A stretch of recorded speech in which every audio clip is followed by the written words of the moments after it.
ሰላም እንዴት ናችሁ በሴሽን 5 ክሊኒካል ኬሚስትሪ ዳግም ተገናኝተናል ዛሬ ደግሞ ስለ ኬሚካልስ ነው ምናጠናው ማለት ነው ሪኤጀንት ግሬድ ኬሚካልስ ምን ማለት ነው ለምንድነው ግሬድ ያላቸው ኬሚካሎች የምንጠቀመው ለምን ይጠቅማሉ እነኚህንስ ግሬዶች የሚያወጣው እነማን ናቸው የሚሉትን ነገር እናያለን ማለት ነው reagent grade chemicals are a solvent and a solute used for analytical work in a laboratory clinical laboratory ውስጥ ማለት ነው analytical work for laboratory as solvent and solute ልንጠቀም እንችላለን ማለት ነው ስለዚህ differentiate institutions and societies establish the specific chemical in analytical grade category በተለያየ መንገድ ይከፋፍላቸዋል ማለት ነው ለምሳሌ international union pure applied chemistry establish criteria for primary standard ይሄ IUPAC የምንላቸው ስታንዳርዶች ለፕራይመሪሊ ስታንዳርድ ሶሉሽን እንዴት መዘጋጀት እንዳለበት ስታብሊሽ አድርጎልናል ይሄ ኢንተርናሽናል ዩኒየን ፒውር አፕላይድ ኬሚስትሪ የሚባለው ድርጅት ማለት ነው ሌላኛው ናሽናል ኢንስቲትዩሽን ፎር ስታንዳርዳይዜሽን ቴክኖሎጂ ደግሞ ስታብሊሽ ስታንዳርድ ሪፈረንስ ማቴሪያሎችን ፎር ክሊኒካል ኬሚስትሪ ላብ ሪፈረንስ ማቴሪያሎችን አንዳንዴ ሪፈረንሶችን እንጠቀማለን አይደል ለሱ NIST አስተካክሎ አስቀምጦልናል ማለት ነው ሌላኛው በሴሽን 4 እንዳየነው NCCCLS ምንላቸው ናሽናል ኮሚቴ ክሊኒካል ላቦራቶሪ ስታንዳርዳይዜሽን የሚባሉ ናሽናል ኮሚቴ ፎር ክሊኒካል ላቦራቶሪ ስታንዳርዳይዜሽን established ይሄ ደግሞ ስታብሊሽ ያደረገልን ነገር ምንድነው ፎር reagent grade water እንዴት መዘጋጀት እንዳለበት ስታብሊሽ ተደርጎ የተቀመጡ ጋይድላይኖች አሉን ማለት ነው ሌላኛው ASCS ምንላቸው እነኛ አሜሪካን ክሊኒካል ሶሳይቲ የሚባለው establish ያደረገልን ደግሞ criteria for analytical reagent grade ነው ይሄ በጣም ወሳኝ ነው በዚህ ቶፒክ ላይ analytical reagent grade establish የሆነው በአሜሪካን ሶሳይቲ ስታንዳርድ የተዘጋጀ ነው ማለት ነው ሌላኛው ምንድነው የምናየው ኬሚካል ግሬድ የሚባለው ኢንተርናሽናል አናሊቲካል ኬሚካል ኤግዚስት ኢን አ ዲፈረንት ግሬዶች ነው እንግዲህ በተለያዩ ግሬዶች ተቀምጦልናል የመጀመሪያው የምንመለከተው አናሊቲካል ሪኤጀንት ግሬድ የሚባሉ AR የሚባለው ነው ሁለተኛው አልትራ ፒውር ግሬድ የሚባል ነው ስለ አልትራ ፒውር ግሬድ ምን እንደሆነ ለምን እንደምንጠቀመው እናያለን ኬሚካሊ ፒውር የሆነ ደግሞ CP የምንለው ወይንም ኬሚካሉ ፒዩሪቲ እና አይተን በዛ የተቀመጠ አናሊቲካል ኬሚካል ግሬዲንግ አለ ማለት ኢንተርናሽናሊ ሌላኛው ዩናይትድ ስቴትስ ፋርማኮፒስ የሚባሉና ናሽናል ፎርሙላሪ የሚባሉ ስፔሻሊ እነኚህ ኬሚካሎች ለድራግ ሲንተሲስ እንጠቀማቸው የኬሚካል አይነቶች ናቸው ማለት ነው USP ወይንም ዩናይትድ ስቴትስ ፋርማኮፒስ የሚባሉና ናሽናል ፎርሙላሪ የሚባሉ የኬሚካል ግሬዶችን የሚያወጣ ድርጅት ነው ማለት ነው ሌላኛው ቴክኒካል ኦር ኮመርሻል ግሬዶች አሉ ማለት ነው እንደዚህ ያለን በእነኚህ ግሬዶች አንድ ባንድ እንመለከታቸዋለን በዚህ ቪዲዮ ላይ ማለት ነው አናሊቲካል ሪኤጀንት ግሬድ የሚባለው a chemical that meet specifications of ASC American Society ስታንዳርድ የተዘጋጀ ነው ማለት ነው ስለዚህ ይሄ the chemicals are available into four በሁለት ፎርም ይገኛል ይሄ ኬሚካል ይሄ አናሊቲካል ሪኤጀንት የሚባለው አንደኛ ሎት አናላይዝ ሪኤጀንት ነው each individual lot is analyzed and actual amount of impurity እያንዳንዱ ሌብል ተደርጎ ኬሚካል ኢምፒዩሪቲው የሚወጣ ይሄ ሎት አናላይዝ ሪኤጀንት ይባላል እያንዳንዱ ሪኤጀንት ላይ ያለን ኮንሰንትሬሽን ነው እዚህ ጋር ሎት አናላይዝ ሪኤጀንት የሚባለው ማለት ነው ሁለተኛው የአናላይቲካል ታይፕ እንግዲህ ይሄ ሎት አናላይቲካል አንደኛው ነው ሁለተኛው ማክሲመም ኢምፒዩሪቲ ነው ይሄ ደግሞ ማክሲመም ኢምፒዩሪቲ የምንለው which a maximum impurity are labeled on a chemical maximum amount or a maximum purity ኤክስፕረስ ኢን ፐርሰንት በፐርሰንት ቁጭ ብሎ የሚገኝ ማለት ይሄኛው በሎት አናላይዝ ሪኤጀንቱ ኢንዲቪጁዋል ሎት አናላይዝ አክቹዋል አማውንት ኦፍ ኢምፒዩሪቲ ነው ለምሳሌ አንድ የታሸገ ውሃ ላይ ወይም የታሸገ ሪኤጀንት ላይ ምን ያክል ኮንሰንትሬሽን ኤክስ የተባለ ኬሚካል ምን ያህል ኮንሰንትሬሽን እንደሆነ በሚሊሞል በሚሊግራም በእንደዚህ ቁጭ ብሎ ሲቀመጥ ይሄ ሎት አናላይዝ ሪኤጀንት ይባላል ማክሲመም ኢምፒዩሪቲ የምንለው ደግሞ ሁለተኛው ሌቭልድ በምን አማካኝነት ነው ማለት ነው ኤክስፕረስድ ባይ ፐርሰንት በፐርሰንት ኤክስፕረስድ ሲደረግ ወይንም ደግሞ ላው ላይ ያለው የኢምፒዩሪቲ ፐርሰንት ሲገለጽ ይሄ ማክሲመም ኢምፒዩሪቲ አናሊቲካል ሪኤጀንት ብለን እንከፋፍላለን ማለት ነው ሁለተኛው አልትራ ፒውር ሪኤጀንት የምንለው ይሄ selected chemical are available that has been especially purified to meet specific need የሚቀመጥ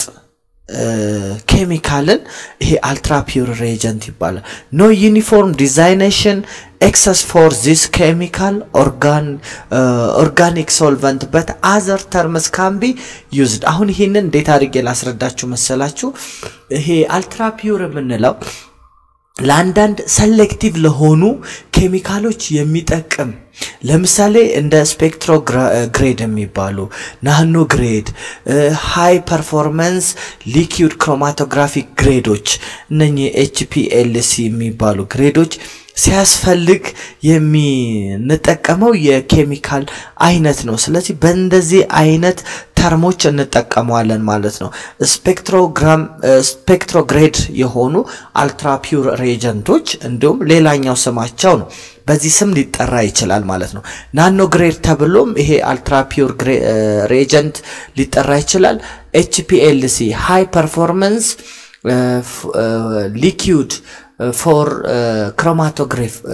chromatographic ግሬዶች ለክሮማቶግራፊክ ቴስቶች የሚጠቅሙ የሪኤጀንቶች አይነት አልትራ ፒውር ሪኤጀንት እንለዋለን ማለት ነው ይሄም ዳታ of interest to users are supplied within the reagent ነው እነሱም ደግሞ በተጠቃሚው ይወሰናሉ ምክንያቱም አንደኛው ሪኤጀንት የአልትራ ፒውር ሪኤጀንት ለምሳሌ ስፔክትሮ ግሬድ የሚይዛቸው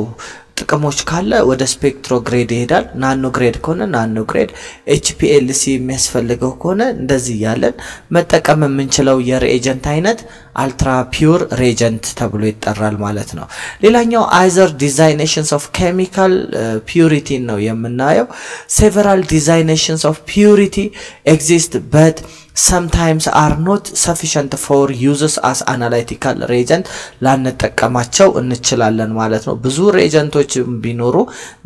በፒውሪቲያቸው ምክንያት ለአናላይቲካል ሪኤጀንት ወይንም ለአናሊቲካል ዲቴክሽን ላንጠቀማቸው እንችላለን ማለት ነው አሁን ደግሞ አራተኛውና ሶስተኛው የምናየው ነገር chemically pure ሲባል ነው chemically pure ነው ሲባል አንድ ኬሚካል indicate that the impurity limitation are not stated impurity እንግዲህ ኬሚካል ፒውር ነው ስል ኢምፒዩሪቲውን ምንም ስቴት ካላደረገ ማለት ነው ምንም አይነት ኢምፒዩሪቲ ስቴት የሚያደርግበት ነገር ከሌለ chemically pure ነው እንላለን preparation this chemical is not uniform ይሄ እንደዚህ አይነት purity ሲዘጋጅ ፕሪፓሬሽኑ ዩኒፎርም አይደለም ማለት ነው በዩኒፎርም ሙድ አይደለም ፕሪፓሬሽኑ ኤክስፕረስ የሚደረገው ወይንም የሚገለጸው ማለት ነው ሌላኛው the purity usually is determined by measurements of melting point or boiling point ነው purity ብዙ ጊዜ ዲተርማይን የምናደርገው በሚያደርጉት melting point እና boiling point አማካኝነት ነው ያንን ፒውር ነው ፒውር አይደለም የምንለው ለምሳሌ አንድ ኬሚካል ተዘጋጅቶ melting point እና boiling point ይቀመጣል ይታወቃል ነው በርግጥ ግን የገዛነው ኬሚካል በዛ melting point እና boiling point የምናገኘው ከሆነ ኖርማል ነው ካልሆነ ደግሞ ትክክለኛ ኬሚካል አይደለም ብለን ወይንም ኢምፒውር ነው ብለን ልናስቀምጥ የምንችለው የፒውሪቲውን ቼክ የሚደረገው it is chemically pure ነው ሲባል ሌላኛው ቀደም እንዳልኳችሁ SCP እና NF የሚባሉ ግሬዶች for drug production ነው የሚያገለግሉት ይሄኛው ስታንዳርዶች ማለት ነው እሺ analytical reagent grade chemical are used ለምንድነው የሚጠቅመው AR አሁን reagent የምንጠቀመው ለምንድነው ስንል most analytical reagent procedure ለላብራቶሪ ፕሮሲጀር ነው የሚጠቅመን analytical grade reagentዎች ሌላኛው makeup of reagent for spectrophotometer ለስፔክትሮፎቶሜትር ያገለግላል ስፔክትሮፎቶሜትር አንዱ ሜትር ነው ዲቴክት የምናደርግበት ሜትር ሌላኛው ክሮማቶግራፊክ ሜቶዶችን ለመስራት ወይንም ክሮማቶግራፊክ ቴስቶችን ለመስራት የግድ reagent grade analytical reagent grade ቢሆን ሪኮመንድ ይደረጋል ለዚህ ይጠቅማል ማለት ነው atomic absorption spectrophotometric methodም ለመስራት የግድ analytical reagent grade የተመረጠ reagent ያስፈልገናል ሌላኛው fluorometry ለመስራትም reagent grade እነኚህን makeup of reagent for እነኚህን ቴስቶች በዚህ ማሽኖች ላይ ለመስራት እንጠቀመዋለን ማለት ነው reagentን ሌላኛው purified practical technical or commercial gradeዎችን purify check አርገን መንገዛው ነው should not be used a clinical chemistry analysis prior to purification ማለት ነው ስለዚህ purification እንትናቸውን ሳያልፉ ለክሊኒካል ኬሚስትሪ ብንጠቀም ውጤት ያዛባል ስለዚህ purified የሆነ practical or technical commercially graded chemicals should not be used in clinical chemistry analysis prior to purification ማለት ነው purify መሆን ይተበቀባቸዋል ማለት ነው ሌላኛው የምንመለከተው ሪፈረንስ ነው ሪፈረንስ ማቴሪያልስ የሚባለው substance with a physical or a chemical property that are established sufficiently for the use of calibrator ለካሊብሬተርስ የምንጠቀማቸው ካሊብሬተሮች ሪፈረንስ ማቴሪያል ናቸው verifications of measurement method ምንሰራበት ዕቃ በትክክል ቬሪፋይ መሆኑን የምናረጋግጠው በሪፈረንስ ማቴሪያል ነው ሌላኛው assignations of value አሁን ለምሳሌ እንደ ስታንዳርድ አይነት ነገሮች አሳይንድ የሆኑ ቫልዩዎችን as reference እንጠቀማቸዋለን ሆምሜድ ሊሆን ይችላል ኮመርሻሊ አቬለብል የሆኑ ነገሮች ሊሆኑ ይችላሉ ማለት ነው እነኚህ ሪፈረንስ ማቴሪያሎች ለምሳሌ እነኚህ ስለ ሪፈረንስ እናወራ ፕራይመሪ ሪፈረንስ አለ ሰከንደሪ ሪፈረንስ እና ሰርቲፋይድ የሆኑ ሪፈረንስ ማቴሪያሎች ይኖሩናል ማለት ነው እስቲ ፕራይመሪ ሪፈረንስ ማለት ምን ማለት ነው ያችሁት primary reference highly purified የሆኑ ኬሚካሎች weighing out of direct for the preparations of solution of specified concentrations of or for calibration solutions of unknown strengths አይገርም ስለዚህ unknown strengths ያለው solution directly preparations of the solution specified ውስን የሆነ concentration ያላቸው or ደግሞ for calibration solution ሊሆኑ ይችላሉ of unknown strengths detect የምናረግበት የምናውቅበት የምንመዝንበት solution primarily reference material highly purified የሆኑትን ነው ማለት ነው የምንጠቀመው ስለዚህ stable substance of definite composition ያላቸው ድሬድ የሆኑ በ104 እስከ 110 ዲግሪ ሴንቲግሬድ ደርቀው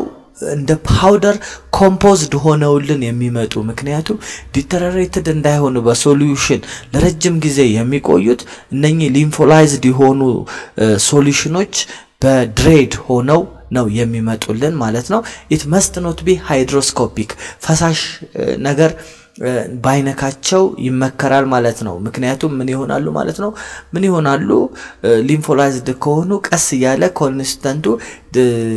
ምን ይሆነ ነው የዲተረሬትድ የሆነ ይሄዳል ማለት ነው ስለዚህ እንደዛ የሆኑ highly purified የሆኑ ሶሉሽኖች unknown strengths ካሊብሬት የምናደርግበት የሚሆነን ሶሉሽን አዘጋጅተን እንጠቀማለን ማለት ነው ስለዚህ ይሄን ፕራይመሪሊ ሪፈረንስ ማቴሪያል ፎር ስራችን ትክክል መሆኑ አለመሆኑን ለማረጋገጥ ምን ይጠቅመን አንዱ ሪፈረንስ ማቴሪያል ነው እሱም አይፓክ የሚባል has proposed a degrees of 90.9.98 of purity solution primarily reference material ነው ብሎ ክላሲፋይ ያደርግልናል ስለዚህ ይሄ ስታንዳርድ ሶሉሽንም ያገለግላል እንደ ስፔሲፊክ ኮንሰንትሬሽን እንዳለው ማለት ነው ወይንም ደግሞ ፎር ካሊብሬሽን ሶሉሽንም መጠቀም እንችላለን ማለት ነው በዚህ ነገሮችን ለክተን ነው ትክክለኛነቱን አረጋግጠን ነው የፔሸንትን ናሙና የምንሰራው ማለት ነው ይሄ በፕራይመሪ ሪፈረንስ ማቴሪያል Certified reference material የምንለው ደግሞ they assigned a value after careful analysis ነው careful analysis ከሰራን በኋላ assigned አድርገን using state of art methods and equipment ወይንም ጥበብ በተሞላው መንገድ ሰርተን ለዛ ነገር certified መሆን ማለት ነው ሌላኛው certified የሆነ solution ስንል እንደሱ ማለታችን ነው አያችሁ ስለዚህ the chemical compositions of this substance in the certified however they must not possess the purity equivalent of the primarily ማለት ይሄኛው ከፕራይመርሊ እንደ ፕራይመርሊ purity possess ማለት equivalent አይደለም ያቺው purity primarily በጣም pure ነው ተመራጭ ነው primarily ማለት ይሄኛው ግን ከሱ possess የሆነ አይደለም it can be used placed on primary standard in clinical work እንትን ከሌለን primarily reference material ከሌለን በሱ ቦታ መጠቀም የምንችለው ነው ይሄ certified reference የምንለው ማለት ነው and often used to verify calibration ሊሆን ይችላል accuracy bias of assessment እነሱን ነገር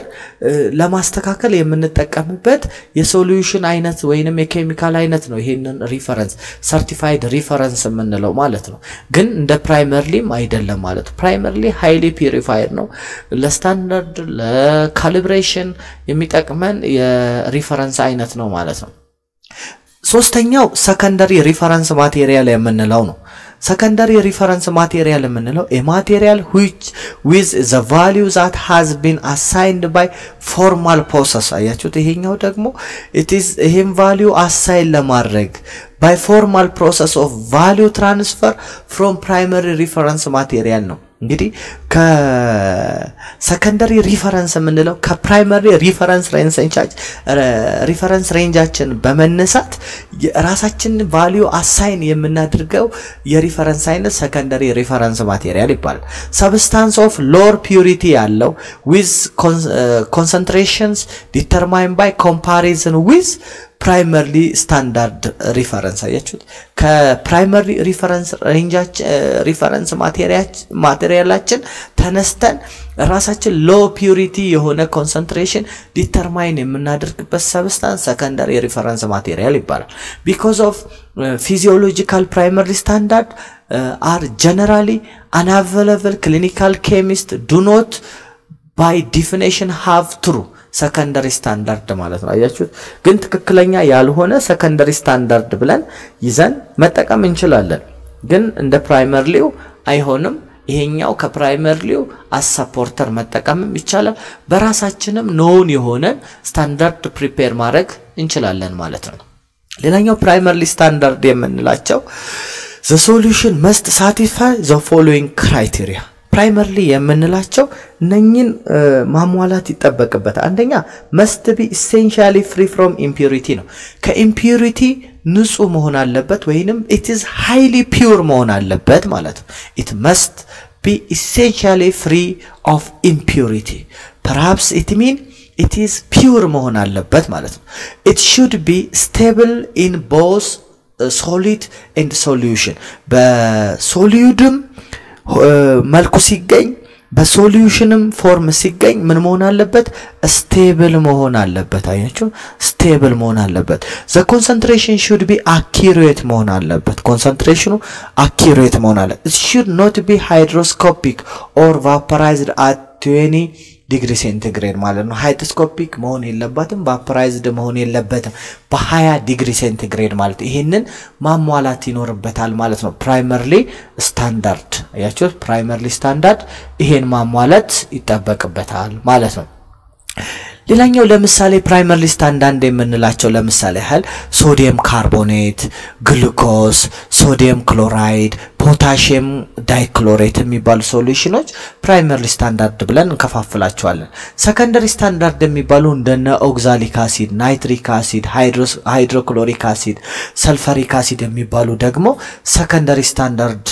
እነኝን የያዙ ኬሚካሎች ሰከንደሪ ስታንዳርድ ናቸው ብለን ማስቀመጥ እንችላለን። ሌላኛው በዚህኛው ቪዲዮ ላይ ተጨማሪ የምናየው አናላይሲስ ኢን ክሊኒካል ኬሚስትሪ ብዙ ማቴሪያሎች አሉ እንደነ ስፔክትሮፎቶሜትር ፕሪንሲፕላቸውን ወደፊት በደንብ በብዛት እንመለከተዋለን።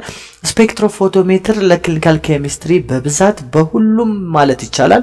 ላብራቶሪዎች ያለ ኢንስትሩመንት ነው። ስለዚህ እነሱን ደግሞ በሶስት ሰሚ ማኑዋል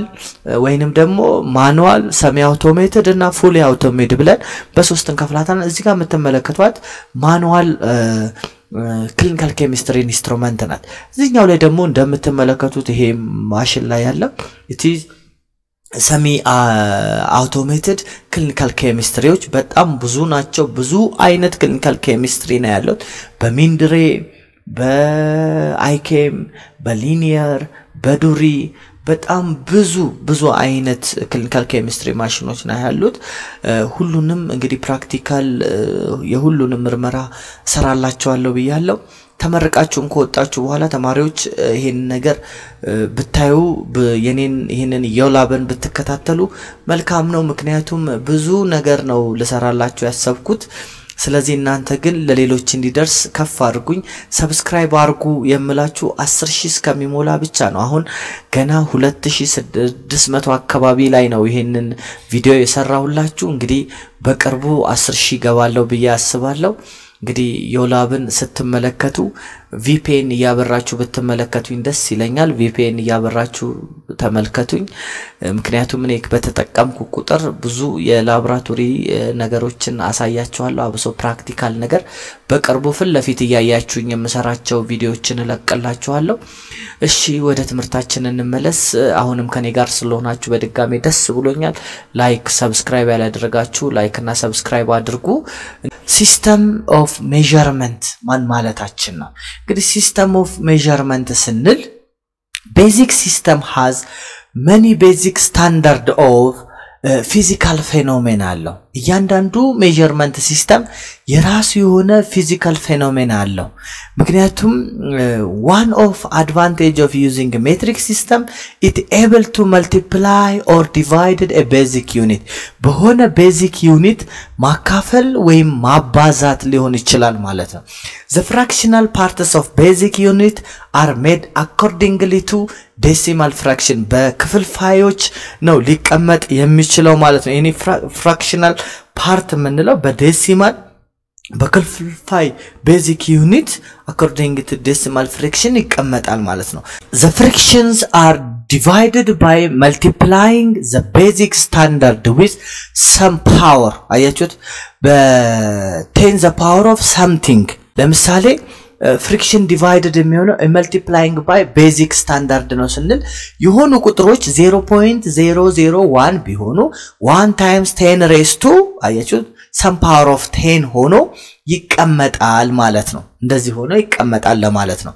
multiply are assigned a prefix የሆነ prefix ይኖራል ሲባዛ ማለት ነው። 1 times something ድህረ ቅጥያ ይኖራል ማለት ነው። that constant for all standard እስቲ አንድ ባንድ እናያቸው። multiple nameዎች የሚባሉ ለምሳሌ 10,000 10 the power of 3 power of 10 ሲታይ 10 the power of 3 ዴሲማል ስታስቀምጠው ይሄንን በ1000 ተብሎ ይነበባል። ፕሪፊክሱ ምን ተብሎ ይሰጣል? ኪሎ ሲምቦሉ ኬ አያችሁ 100 ይሄው 20 100 ሄክቶ ተብሎ ፕሪፊክስ ይሰጣል ስያሜ ሲምቦሉ ኤች ነው 100 10 the power of 1 ዴካ አያችሁ አይደለ 10 በዴሲማል ሲጻፍ እንደዚህ ይጻፋል ማለት ነው። ዴካ ዲኤ ታይሰማይ ቤዚክ ዩኒት it is 0 10 the power of 0 ማለት ይሄ ስንት ነው? 1 ማለት 10 the power of 0 ስለዚህ ነን አፕሊኬብል ነው። ይሄኛው ምንም አይነት ሲምቦል የለውም። አንድ ከማንኛውም ቁጥር ጋር ቢባዛ ራሱ ቁጥሩን ስለሚሰጥ 1 10 ስንል ደግሞ 10 the power of -1 0.1 ምን ይባል? ዴሲ። አሁን እንግዲህ ዲ ልብ አድርጉ ስኳር ለክታችሁ 100 ሚሊ ግራም per deciliter ስትሉ ዴሲ ኢንዲኬት 0.1 ማለት ናት አስተውሉችን ቁጥር በጣም መፈልጋታለሁ በክሊኒካል ኬሚስትሪ ውስጥ እነኚህ እዚህ ጋር የምናያቸው ቁጥሮች በጣም ወሳኝነት አላቸው ያችሁ ዴሲ ስንል 10 the power of 1 10 the power of 1 negative 1 በዴሲማል ሲጻፍ 0.1 ይሆናል it is we call it prefix deci ወይ d ትባላለች 100 10 the power of negative 2 0.01 centi c ያችሁት 1000 it is 1 times 10 raised to negative 3 we call it 0.01 it is milli 10 the power of negative 6 it is micro 10 the power of negative 9 nano እያለን መጥራት እንችላለን ማለት ነው ሌላኛው ቤዚክ ዩኒቶች ናቸው እነኚህ ሜዠርመንቱ length time quantity of substance electricity current temperature mass ኔሞቹ ሜትር ሰከንድ ሞል አያችሁታል length በሜትር ሲምቦሉ m quantity of substance we call አሁን እቺም ለኬሚስትሪ ሞል ሲምቦሉ mol ሞል ማለት ነው አያችሁት ኤሌክትሪካል ከረንት አምፒር a ቴምፕሬቸር በኬልቪን አያችሁት በኬልቪን k አያችሁ ማስ በኪሎግራም አያችሁት kg ይቀመጣል ማለት ነው ስለዚህ እነኚህ ቤዚክ ዩኒቶች ናቸው ከነኚህ ቤዚክ ዩኒቶች በተጨማሪ ድራይቭዶቹን ምን ምንድናቸው ድራይቭድ ዩኒት is related mathematically to the basic or supplement unit በመባል ይታወቃሉ ማለት ነው ስለዚህ ኳንቲቲ አሁን ለምሳሌ ቮሊዩም በኪዩቢክ ሚሊሜትር ነው m cube ገለጻል ዴንሲቲ በኪሎግራም ፐር ኪዩቢክ ሚሊሜትር ነው ማለት ነው ሌላኛው ሰብስታንስ ኮንሰንትሬሽን ሞል ፐር ኪዩቢክ ሚሊሜትር ሰብስታንስ ኮንሰንትሬሽን ኤክስፕረስ ይደረጋል ፍሪኩዌንሲ በሄርዝ ፎርስ በኒውተንስ n ሲምቦል ይኖረዋል ማለት ነው ይሄንን ሃንዳውቱን በዮላብ ቴሌግራም ቻናል ላይ አስቀምጬላችኋለሁ እዛ ላይ የገባችሁ ተመልከቱ እዚህ ዲስክሪፕሽን ቦክሱ ላይ ሃንዳውቱና የኔን ዩቲዩብ ቻናል ለማግኘት ስትፈልጉ በቀላሉ ክሊክ አድርጋችሁ መግባት ትችላላችሁ እሺ ሌላኛው መልቲፕል ነው የምናየው multiples of 1000 mass volume length ይውላችሁ አሁን 1000 በ1000 ምን ተብሎ ይጠራል በማስ ኪሎግራም kg ይገለጻል በቮሊዩም ሲሆን ኪሎ ሊትር ይባላል ማሱን ስንመለከተው ቮሊዩምን ስንመለከተው ማለት ነው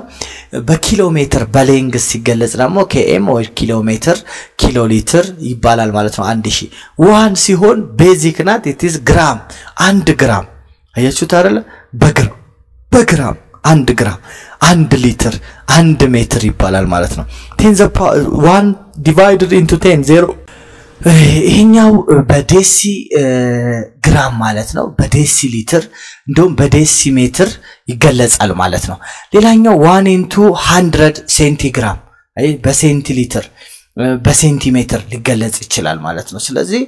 እንደዚህ በሚሊግራም በሚሊሊትር በሚሊሜትር በማይክሮግራም በማይክሮ ሊትር በማይክሮሜትር በናኖግራም በናኖ ሊትር በናኖሜትር ኤክስፕረስ ሊደረግ ይችላል ማለት ነው በመጨረሻው measurement of conversion ነው የምናየው a method of calculating in changing one unit measurement to another unit ሊቀያየር ይችላል ማለት ነው the two unit must be measured of the sample properly all unit of volume are compatible ሆኖ ሲቀመጥ ሁሉም ማለት ነው አንድ unit of measurement some ፕሮፐርቲዎች አሉት ሁሉም ዩኒት ኮምፓቲብል በሆነ መንገድ ነው ኮንቨርት መሆን የሚችለው ምክንያቱም በተመሳሳይ በሆነ ሶሉሽን ለምሳሌ 1 ሚሊ ሊትር ወደ ማይክሮ ሊትር መቀየር ይቻላል ማለት ነው ሊትርን ወደ ሊትር ግራምን ወደ ግራም ወደ ኪሎ መቀየር ይቻላል ማለት all unit masses are compatible መሆን አለበት ይሄው ክብደቱ በክብደት ማለት ቮሊዩሙ በቮሊዩም በይዘት ነው አሁን ለምሳሌ ግራሙን ወደ 1 ሚሊ ግራምን ወደ ሚሊ ሊትር መቀየር አትችሉም ማለት ነው አያችሁት በግራሙን ወደ ሊትር መቀየር አይቻልም ተመሳሳይ መሆን አለበት compatible መሆን አለበት unit of mass is not compatible with a unit of volume ማለት ነው the easiest method is to uses a conversion factor የራሱ የሆነ የራሱ conversion ፋክተሮች አሉት ለምሳሌ አንዱን ኤግዛምፕል እንሰራለን The conversion factor can be calculated by manipulating the exponent of tenths indicate by a prefix of unit measurement involved. ለምሳሌ ስቲችን ኤግዛምፕል እንስራትና እንመለስ. How many nanogram are equal to 0.078 milligram? ይሄንን መጀመሪያ using prefix መቀየር ይኖርብናል ማለት ነው 10 the power of -3 ናትቺ without prefix ስትቀይሩት ማለት ነው ሚሊ የሚለውን ስታጠፉት ስንት ይመጣል 7.8 ግራም ምን ወደ ናኖ ግራም ቀየር ስትባሉ ዩኒት ኦፍ ፕሪፊክስ ናኖ ማለት የተፈለገው ፕሪፊክስ ስንት ነው 9 10 the power of -9 ነው ስለዚህ ይሄንን በኮንቨርዥን ፋክተር ስንሰራው ምን ማድረግ እንችላለን መሰላችሁ አንድ ሚሊ ሜትር ወይንም ሚሊ ግራም እኩል ይሆናል ብለን መስራት እንችላለን አይደለ ይሄን ያህል 1 ሚሊ ግራም እኩል ይሆናል 10 the power of 3 ከሆነ 0. ስንት ይሆናል አያችሁ አይደለ 10 the power of -9 ስንት ይሆናል ብለን መቀየር እንችላለን ሌላኛውና ሲምፕል ሜተድ ኮንቨርት አድርጎ የተባላችሁት ዲግሪ -3 ሲቀነስ ትሉና ይሄንንኛውን ዲግሪ ስታረጉት -3 ሲቀነስ -9 ማይነስ ሲባዛ በማይነስ ፖዚቲቭ ይሆናል ስለዚህ -3 + 9 is equals to 6 which is equals to 10 the power of 6 ከዛን ይሄንን ነምበር በስንት ማባዛት ነው በ10 the power of 6 ማባዛት ማለት ነው ስታባዙት multiply ስታረጉት ስንት ይመጣል 7800 ናኖግራም ነው ማለት ነው ሲቀየር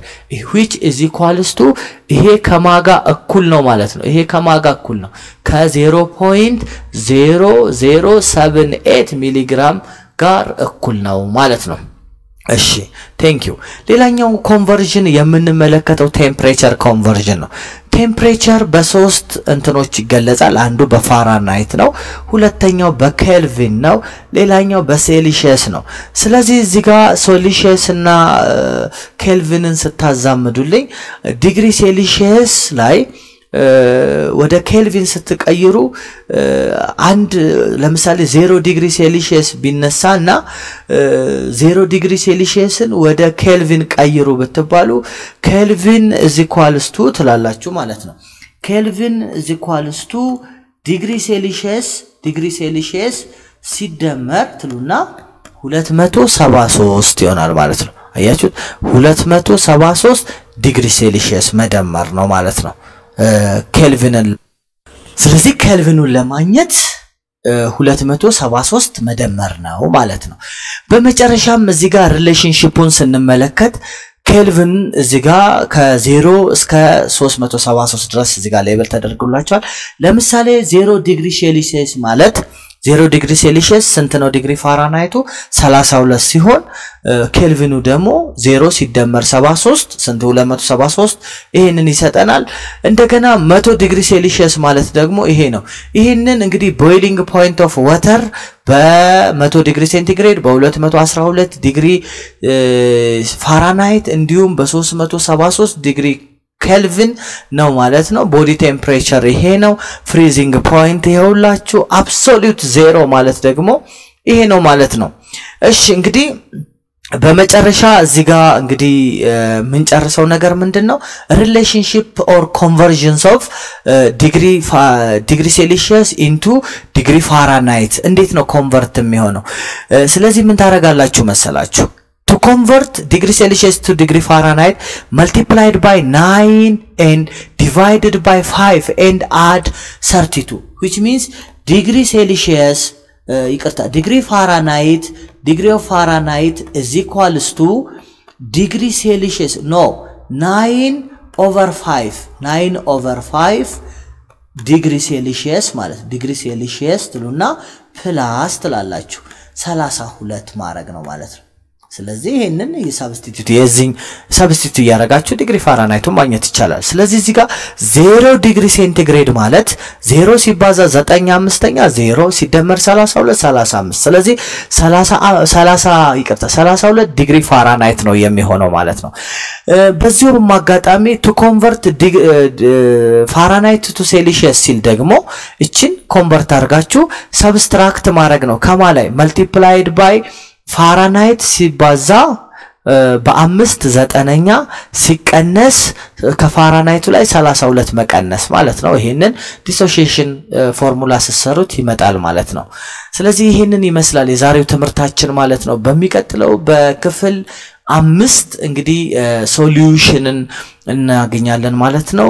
ስለ ሶሉሽን ከተማረን በኋላ ቀጥታ ወደ ክሊኒካል ኬሚስትሪ ትምርት እንሄዳለን ማለት ነው እንግዲህ ክሊኒካል ኬሚስትሪ ይሄ መግቢያው ነው እንግዲህ እነኚህን ነገሮች ካልተረዳቻቸው ወደፊት በመነሰራቸው ፕራክቲካል ነገሮች ላይ ለማስተዋወስም ሆነ ለመስራት አዳጋች ይሆናል ማለት ነው ስለዚህ እስካሁን ድረስ አብረን ስለቆየን አመሰግናለሁ ክፍል 5 ይሄንን ይመስላል በሚቀጥለው ስለ ሶሉሽን ምንድነው በክሊኒካል ኬሚስትሪ ውስጥ የሚለውን ነገር አብረን በደንብ እንማራለን በሴሽን 6 እንገናኝ መልካም ቴንክ ዩ በጣም ነው ማመሰግናችሁ